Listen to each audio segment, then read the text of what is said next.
الحمد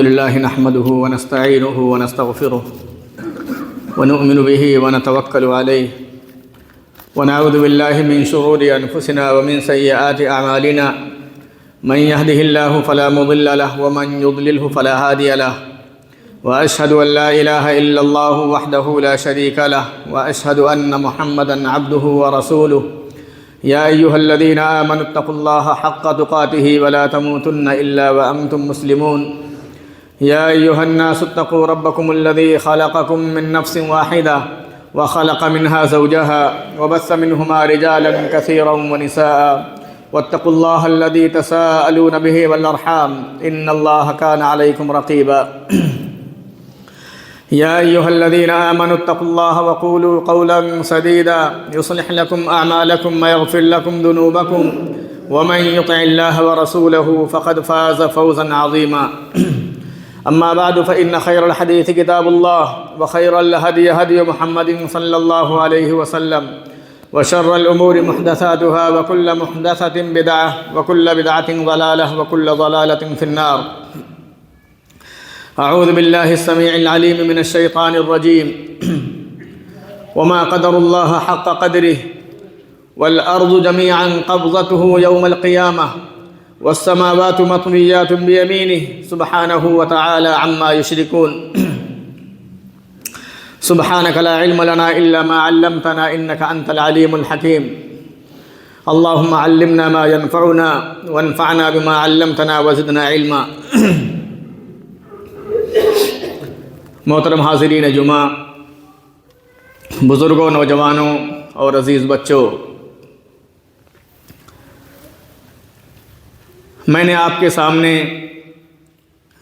قرآن کریم کی ایک عظیم آیت تلاوت کی ہے.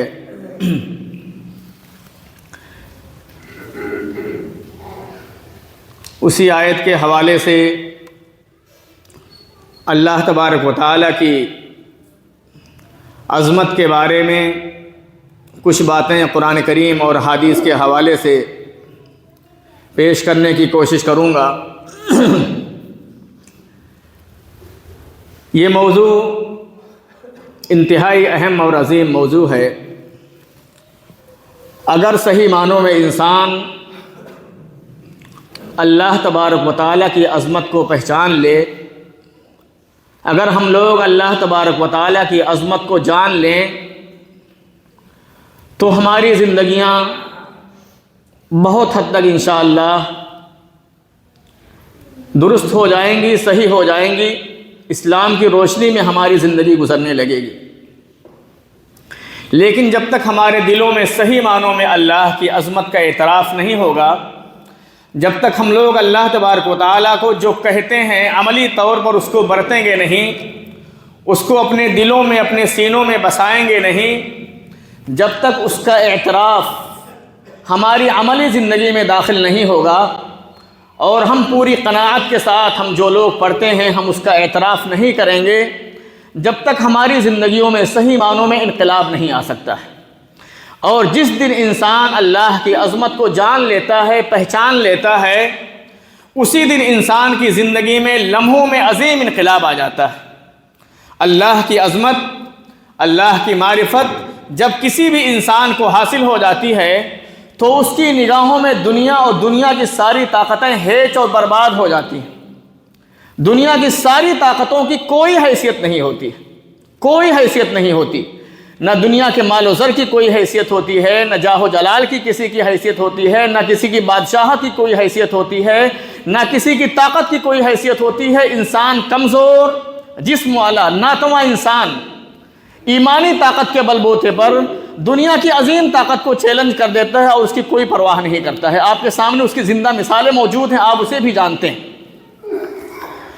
ابراہیم علیہ السلام تنے تنہا ایک شخص روئے زمین پر اللہ کی وحدانیت کا اقرار کرنے والا، ایک شخص تنہا، اور اللہ تبارک و تعالیٰ کی ذات پر ایمان رکھنے والا، اور اس کے سامنے دنیا اور دنیا کی ساری طاقتیں اور دنیا کی ساری بادشاہت.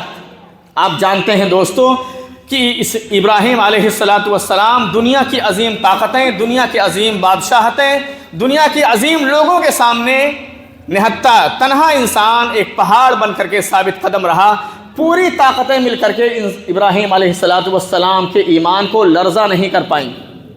اس واقعے کو دہرانا مقصود نہیں ہے۔ آپ دیکھیں کہ موسیٰ علیہ السلام اور فرعون کے مقابلے کو دیکھیں آپ، کہ موسیٰ علیہ السلام کے مقابلے کے لیے فرعون نے اپنے ملک کے سارے جادوگروں کو حاضر کر دیا کہ آج موسیٰ کے جادو کو آج شکست دے دینا ہے۔ موسیٰ ایک جادوگر ہے، اس کے جادو کو شکست دینا ہے۔ دنیا کے بڑے سے بڑے جادوگروں کو اکٹھا کیا گیا، سارے جادوگروں نے اپنی جادوگری دکھائی، اور موسیٰ علیہ السلام کو اللہ تبارک و تعالیٰ نے کہا موسیٰ تم اپنی صرف چھڑی مار دو، ساری حقیقت ابھی عیاں ہو جائے کہ جادوگر کبھی کامیاب نہیں ہو سکتا ہے۔ موسیٰ علیہ السلام نے جیسے ہی اپنی چھڑی کو زمین پر مارا، سارے کے سارے جادوگر سجدے میں گر گئے اور کہا آمنا برب ہارون و موسیٰ، ہم اب تو اپنے رب موسیٰ اور ہارون کے رب پر ایمان لاتے ہیں۔ فرعون اپنے جلال میں آ گیا، اپنے غصے میں آیا۔ فرعون نے کہا آمنتم لہ قبل ان آذن لکم، کیا تم موسیٰ پر ایمان لے آئے میری اجازت کے بغیر؟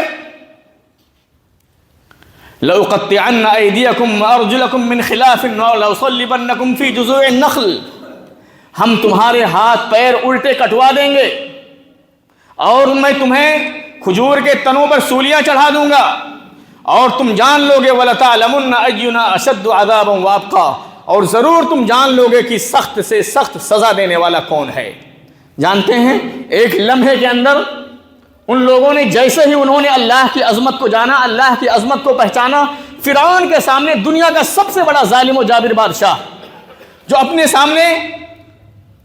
اپنے آپ کو رب ہونے کا دعویٰ کرتا تھا، کہتا تھا انا ربکم الاعلی، میں تمہارا سب سے بڑا رب ہوں، سب سے بلند و بالا رب ہوں، اس فرعون اس ظالم بادشاہ کے سامنے ان مسلمانوں نے فوراً ایک لمحے کے اندر جب ان کے ایمان کے اندر قوت آئی، انہوں نے اپنے سینوں کے اندر ایمان کو جاگزی کیا، فوراً فرعون کے سامنے سینہ سپر ہو کر کے کھڑے ہو گئے اور کہا فقد ما انت قاض، فرعون جو کچھ کرنا ہے تجھے کر لے، اب ہم تجھے اپنے رب پر ترجیح دینے والے نہیں ہیں، اب مجھے ہدایت مل گئی ہے، میں اپنے رب کو پہچان چکا ہوں، اب اللہ کے سامنے، اللہ کی ہدایتوں کے سامنے، اللہ کے دلائل و براہین کے سامنے فرعون تیری اور تیرے لاؤ لشکر کی کوئی حیثیت نہیں ہے، جو کرنا ہے کر لے، فقد ما انت قاض، جا جو کرنا ہے کر لے۔ یہ ہے اللہ کی عظمت، اللہ کی معرفت۔ لیکن جب یہ ہمارے دلوں میں صحیح معنوں میں جاگزی ہو جائے گی دوستو، جب یہ بس جائے گی کہ ہمارا رب وہ ہے جو ہمارے سینوں کے رازوں کو جانتا ہے، ہمارا رب وہ ہے جو ہمارے دلوں کے دھڑکنوں کے بارے میں جانتا ہے، ہمارا رب وہ ہے جو ہماری شہ رگ سے زیادہ قریب ہے، ہمارا رب وہ ہے جو ہم آسمان کی بلندیوں پہ چلے جائیں، پہاڑوں کی چوٹیوں پر چلے جائیں، سمندروں کی تہوں میں چلے جائیں، رات کی تاریکیوں میں جنگلوں میں چلے جائیں، ہم جہاں کہیں بھی رہیں، میرا رب مجھے دیکھ رہا ہے، میری حرکتوں پر نظر رکھ رہا ہے، میں جو غلط ارادے کرتا ہوں، نیک ارادے کرتا ہوں، میرا رب میرے ارادوں کے بارے میں جانتا ہے، میں اگر کوئی غلط فیصلہ اپنے کسی بھائی کے تعلق سے سوچتا بھی ہوں تو میرا رب میرے ان فیصلوں کے بارے میں بھی جانتا ہے، میں جو کچھ بھی کرتا ہوں میرا رب آسمان سے دیکھ رہا ہے، وہ میرا مراقب ہے، میرا نگراں ہے، میرا محافظ ہے، مجھ پر اپنی نگاہیں جمائے ہوئے ہے۔ وہ رب اللہ لا الہ الا هو الحی القیوم، وہ اللہ ہے جو معبود برحق ہے، جو سچا ہے، جس کے علاوہ کوئی معبود نہیں، لا تأخذہ سنۃ ولا نوم، وہ ایسی ذات ہے جسے ایک لمحے کے لیے کبھی اونگ بھی طاری نہیں ہوتی، جسے ایک لمحے کے لیے کبھی اونگ طاری نہیں ہوتی، ولا نوم، اور جسے کبھی نیند نہیں آتی ہے، وہ ذات ہے جو عبادت کی مستحق ہے، اس لیے کہ دنیا میں کروڑ ہاں کروڑ ارب و ارب مخلوقات پائی جاتی ہیں، ہر وقت ہر کوئی اللہ کی تعریف کر رہا ہے، اللہ سے آوازیں لگا رہا ہے، اللہ کو پکار رہا ہے، اگر ہمارا رب ایک لمحے کے لیے اونگ میں آ جائے تو یہ پوری دنیا کا نظام تباہ و برباد ہو جائے گا۔ دوست، آپ کا رب وہ ہے جسے ایک پل کے لیے کبھی اونگ طاری نہیں ہوتی ہے، لا تأخذہ سنۃ ولا نوم، اللہ لا الہ الا هو الحی القیوم لا تأخذہ سنۃ ولا نوم لہ ما فی السماوات وما فی الارض، آسمان اور زمین کی ساری چیزیں اللہ تبارک و تعالیٰ کی قدرت میں ہیں، اللہ کی طاقت میں ہیں، اللہ کے ہاتھ میں۔ یہ عظمت ہمارے دلوں میں بیٹھنی چاہیے دوستو اللہ تبارک و تعالیٰ کے تعلق سے۔ اللہ تعالیٰ کہتا ہے وما قدر اللہ حق قدرہ، لوگوں نے اللہ کی قدر نہیں کی جس طرح اللہ تبارک و تعالیٰ کی قدر ہونی چاہیے، جس طرح اللہ کی معرفت ہونی چاہیے۔ جس طرح اللہ کی معرفت ہمارے دلوں میں ہونی چاہیے، جس طرح ہمیں اپنے رب کی عظمت کو پہچاننا چاہیے۔ اللہ تعالیٰ کہتا ہے لوگوں نے میری عظمت کو جانا ہی نہیں، میری عظمت کو پہچانا ہی نہیں۔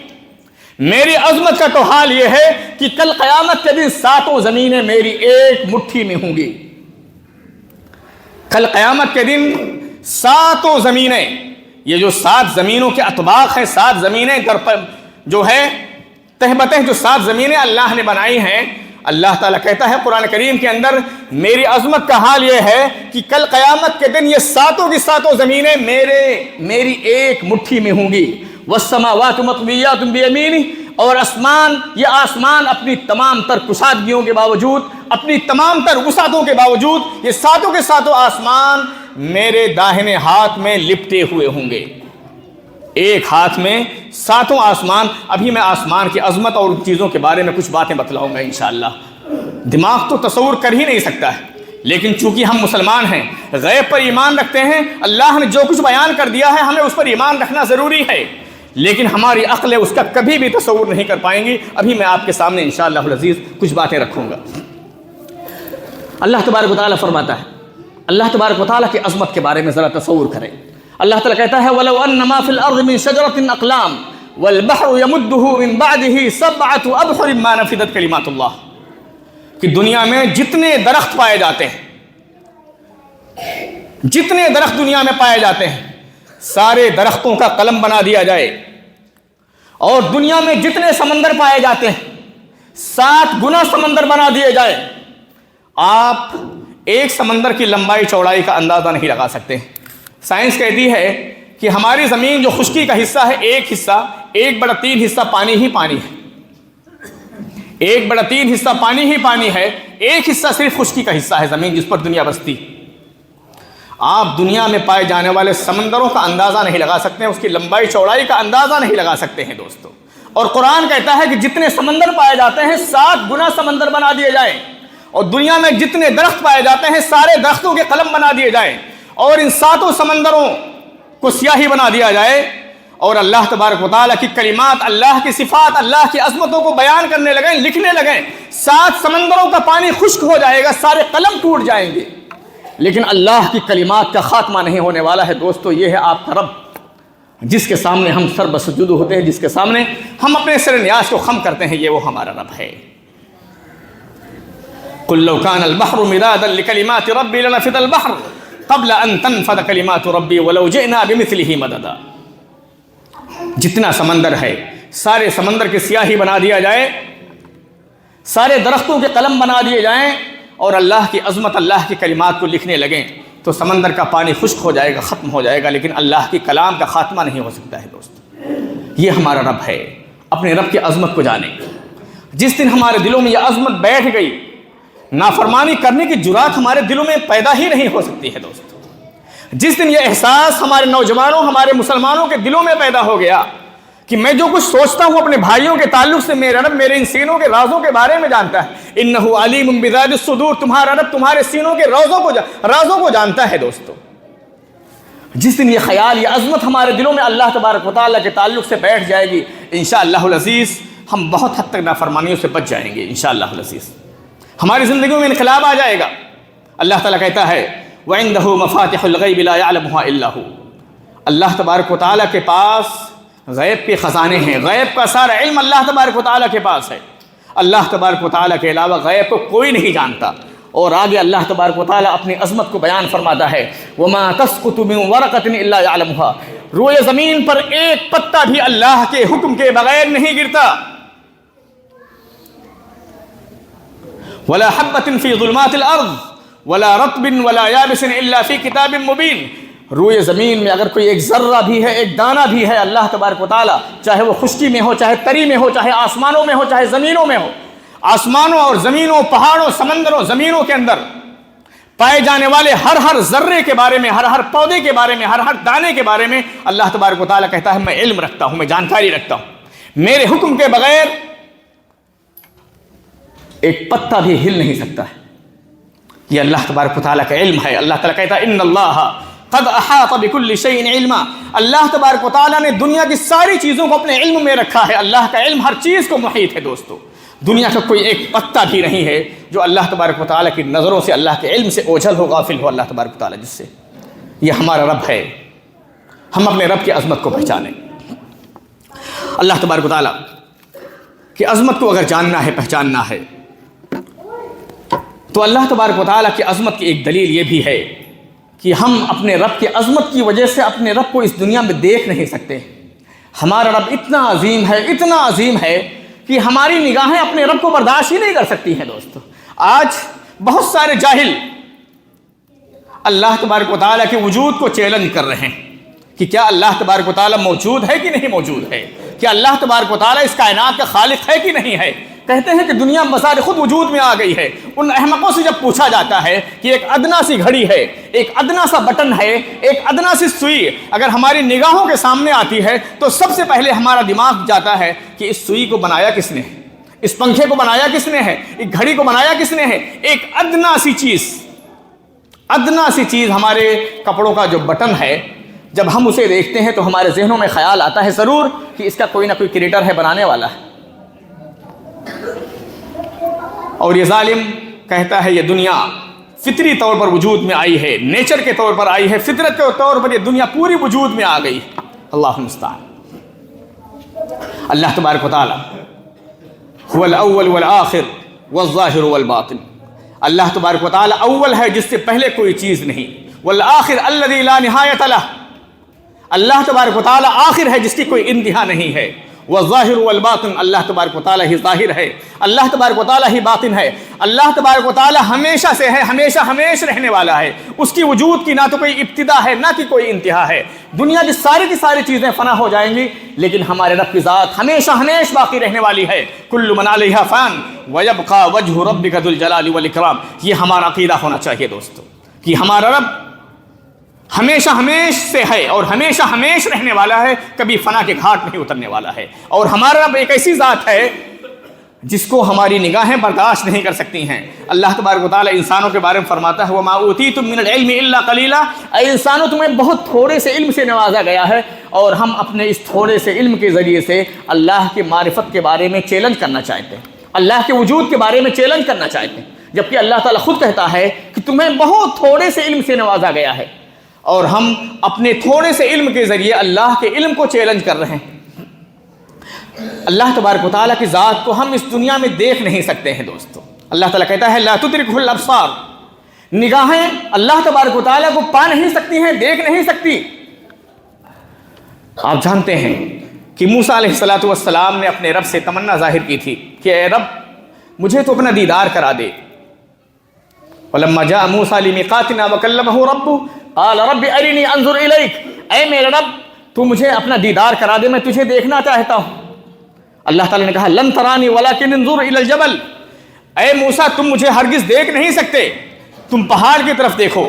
اگر پہاڑ اپنی جگہ پر قائم رہا تو تم مجھے دیکھ لو گے، لیکن اگر پہاڑ اپنی جگہ پر قائم نہیں رہا تو تم میرا دیدار نہیں کر پاؤ گے۔ اللہ تبارک و تعالیٰ فلما تجلی ربہ للجبل جعلہ دکا وخر موسیٰ صعقا۔ اللہ تبارک و تعالیٰ نے جیسے ہی پہاڑ پر اپنی تجلی فرمائی، پہاڑ اللہ تبارک و تعالیٰ کی رؤیت کو برداشت نہ کر سکا، پہاڑ اللہ تبارک و تعالیٰ کی تجلی کو برداشت نہ کر سکا، پہاڑ ریزہ ہو گیا، منہدم ہو گیا، اور موسیٰ علیہ السلام بے ہوش ہو کر کے گر پڑے۔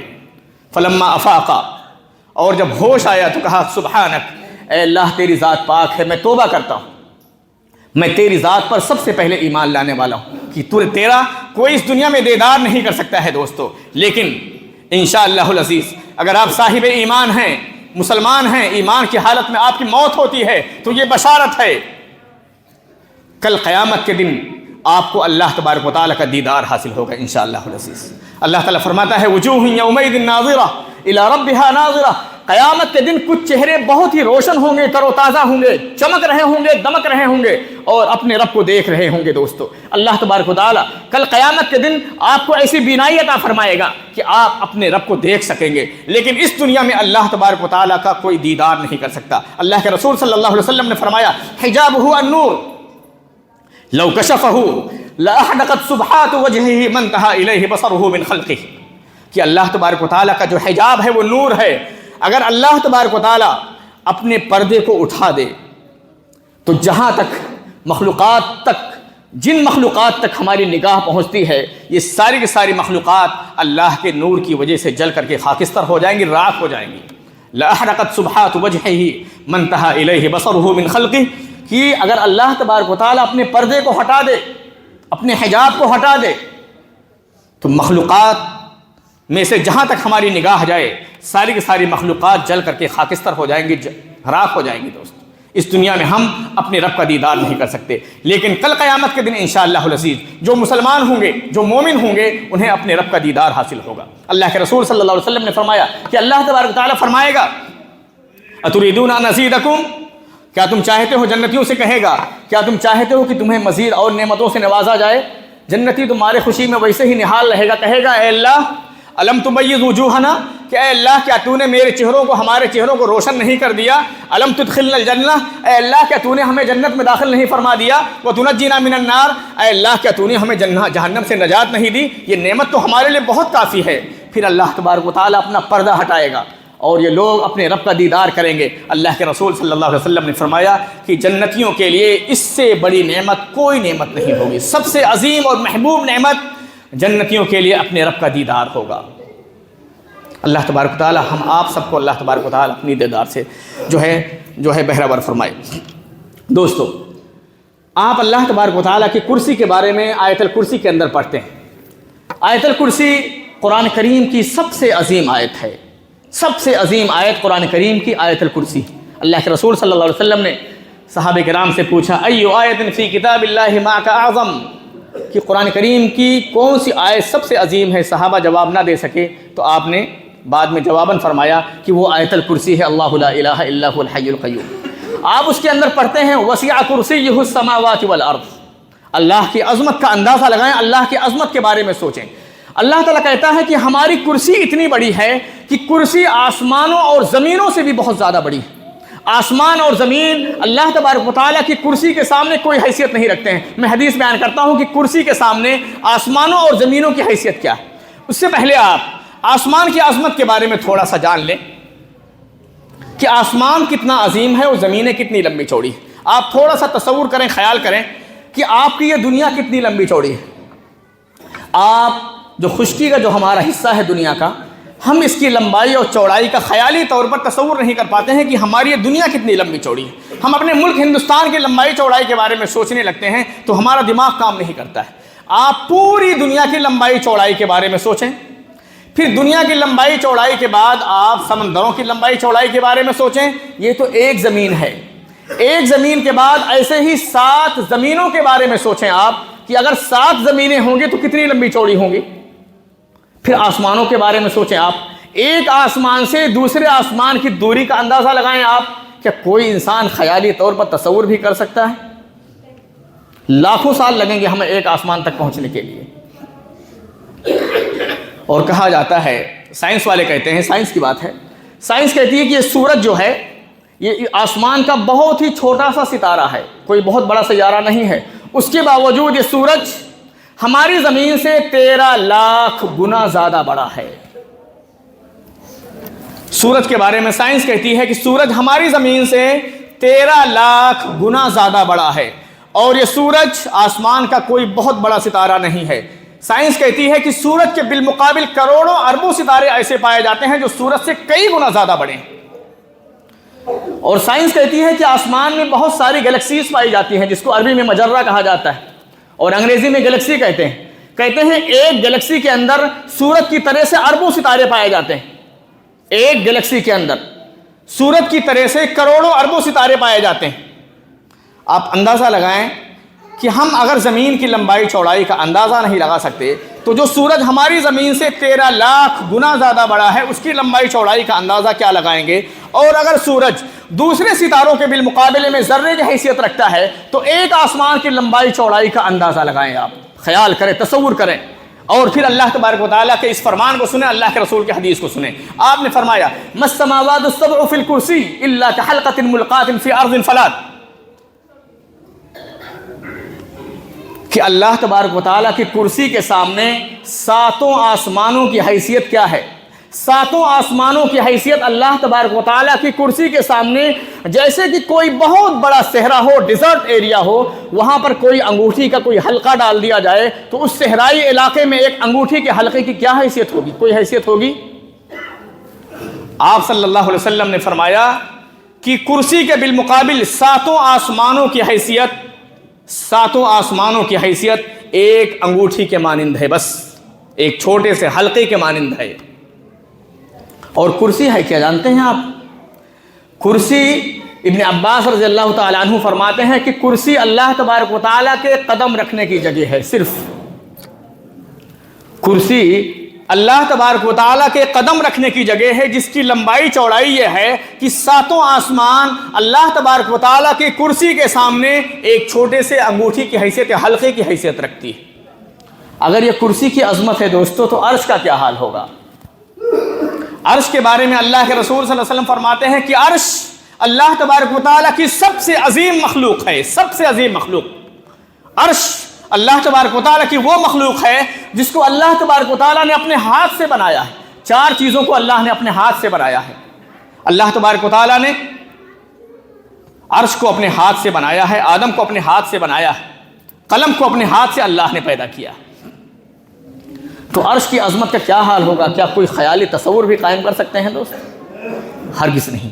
آپ صلی اللہ علیہ وسلم نے اسی حدیث کے اندر فرمایا کہ جس طرح کرسی کے بالمقابل ساتوں آسمانوں کی کوئی حیثیت نہیں ہے، جس طرح کرسی کے سامنے ساتوں آسمانوں کی حیثیت ایک حلقے کی ہے، اسی طرح سے اللہ تبارک و تعالیٰ کے عرش کے سامنے پوری کی پوری کرسی ایک حلقے کی حیثیت رکھتی ہے۔ کرسی اللہ کے عرش کے سامنے ایک حلقے کی حیثیت رکھتی ہے۔ پھر آپ خیال کریں عظمت، اللہ کی عظمت کے بارے میں سوچیں، تصور کریں دوست۔ کیا ہم کبھی اپنے رب کا خیال بھی لا سکتے ہیں کہ ہمارا رب کتنا عظیم ہے، ہمارا رب کتنا بڑا ہے، ہمارے رب کی مخلوقات کتنی عظیم ہیں؟ ہم اپنے رب کی مخلوقات کی عظمت کا اندازہ نہیں لگا سکتے ہیں دوست۔ ایک اللہ کی مخلوق کے بارے میں ہم سوچ نہیں سکتے ہیں کہ اللہ کی مخلوق کتنی عظیم ہے، کتنی قوت کے ساتھ، کتنے انضباط کے ساتھ اللہ تبارک و تعالیٰ نے آسمان کو بنایا ہے۔ اللہ تعالیٰ فرماتا ہے افلم ينظروا الى السماء كيف رفعت افلا ينظرون الى الابل كيف خلقت والى السماء كيف رفعت۔ کیا یہ لوگ اونٹوں کو نہیں دیکھتے؟ کیا یہ لوگ آسمانوں کو نہیں دیکھتے؟ اتنا لمبا چوڑا آسمان میں نے بغیر کسی سطور کے پیدا کیا ہے۔ هل ترى من فطور، نگاہیں دوڑا کر کے دیکھو، بار بار نگاہیں پلٹا کر کے دیکھو، کیا آسمان میں کوئی شگاف نظر آتا ہے؟ کیا آسمان میں کہیں کوئی پھٹن نظر آتی ہے؟ کیا آسمان میں تمہیں کوئی ستون نظر آتا ہے، کوئی کھمبا نظر آتا ہے؟ یہ اللہ تبارک و تعالیٰ کی عظمت ہے۔ ہم اپنے رب کی مخلوقات کی عظمت کا تصور نہیں کر سکتے ہیں دوستو۔ آج ہم جیسے نادان لوگ، نعوذ باللہ، انسان اللہ کی عظمت کو چیلنج کرتا ہے، اللہ کے وجود کو چیلنج کر رہا ہے، اللہ کے وجود کا مذاق اڑاتا ہے۔ اللہ تبارک و تعالیٰ ہمیں عقل سلیم عطا فرمائے، صحیح سمجھ عطا فرمائے، صحیح شعور عطا فرمائے۔ اللہ تبارک و تعالیٰ کی عظمت کو اللہ تبارک و تعالیٰ ہمیں سمجھنے کی توفیق عطا فرمائے۔ ہم اللہ تبارک و تعالیٰ کی عظمت کو جانے پہچانے اللہ کے کتاب کے حوالے سے، اللہ کے رسول کے فرامین کے حوالے سے اللہ کی عظمت کو اپنے دلوں میں بیٹھانے کی کوشش کریں۔ جس دن دوستو ہمارے دلوں میں، آپ کے دلوں میں اللہ کی عظمت بیٹھ جائے گی، واللہ کبھی جرات نہیں پیدا ہوگی کہ ہم اپنے رب کی نافرمانی کیسے کریں، جبکہ میرا رب مجھے دیکھ رہا ہے، میری نگاہوں کے سامنے میری ساری حرکتوں پر نظر رکھتا ہے۔ اس لیے ہم اپنے رب کی عظمت کو جانیں۔ بہت عظیم موضوع ہے، بڑا لمبا چوڑا موضوع ہے۔ اللہ کی عظمت کے بارے میں جتنی بھی گفتگو کریں، پوری زندگی گفتگو کرتے رہ جائیں، اللہ کی عظمت کے بیان کا حق ادا نہیں کر سکتا کوئی انسان دنیا میں دوست۔ اس لیے ہم لوگ اپنے رب کی عظمت کو جانیں، اللہ کی عظمت کو پہچانیں، اپنے رب کی عبادت کریں۔ اللہ نے جس مقصد کی خاطر اللہ نے ہمیں اس دنیا میں برپا کیا ہے، ہم اس مقصد تخلیق کو سمجھتے ہوئے اللہ تبارک و تعالیٰ کی عبادت کریں۔ اللہ تبارک و تعالیٰ ہمیں صحیح شعور عطا فرمائے۔ اے اللہ تبارک و تعالیٰ ہمیں اسلامی زندگی گزارنے کی توفیق عطا فرمائے۔ اے اللہ ہمارا خاتمہ ہو تو اسلام پر خاتمہ ہو، آمین ثم آمین، وآخر دعوانا الحمدللہ رب العالمین۔